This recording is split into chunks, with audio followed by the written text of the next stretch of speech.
مولاي صل وسلم دائما أبدا على حبيبك خير خلق كلهم.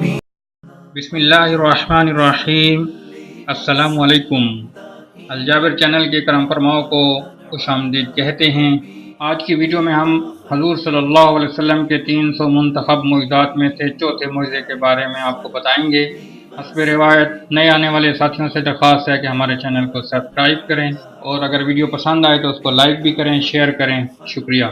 جیسا کہ آپ سب جانتے ہیں کہ حضور صلی اللہ علیہ وسلم کے معجزات میں سے وہ معجزات جن کی پیشن گوئیاں قرآن کریم میں کی گئیں ان کا سلسلہ جاری ہے. تو آج معجزہ نمبر 4 میں انہی پیشن گوئیوں میں سے آئندہ کے فتوحات کے سلسلے میں ایک اور پیشن گوئی جو سورۃ فتح ہی میں مذکور ہے، جس کا ترجمہ یہ ہے، یعنی اس فتح کی خبر کے علاوہ اللہ تعالیٰ نے ان غنائم کو اپنے احاطہ علمی میں لے رکھا ہے اور ان کو گھیرے میں لے رکھا ہے.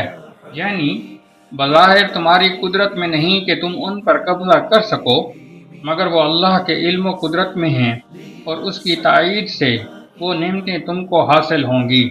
جمہور مفسرین نے اس پیشن گوئی سے مراد فارس اور روم کے غنائم کیے ہیں، اور یہ واقعہ بھی ہے کہ شاہان فارس اور روم کے مقابلہ میں مسلمانوں کا کوئی شمار نہ تھا.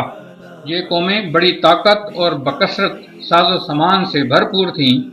چنانچہ قرآن کریم نے جیسے فرمایا تھا ویسے ہی ہوا اور مسلمانوں کو بے شمار غنائم ہاتھ لگے اور یہ پیشن گوئی بھی پوری ہوئی. سبحان اللہ. اسلام ایک سچا مذہب ہے. قرآن میں ہمیشہ سچ ہی ہے. قرآن سچ اور حق ہے. اللہ تعالی ہماری چھوٹی سی کاوش کو قبول فرمائے. آمین ثم آمین. شکریہ.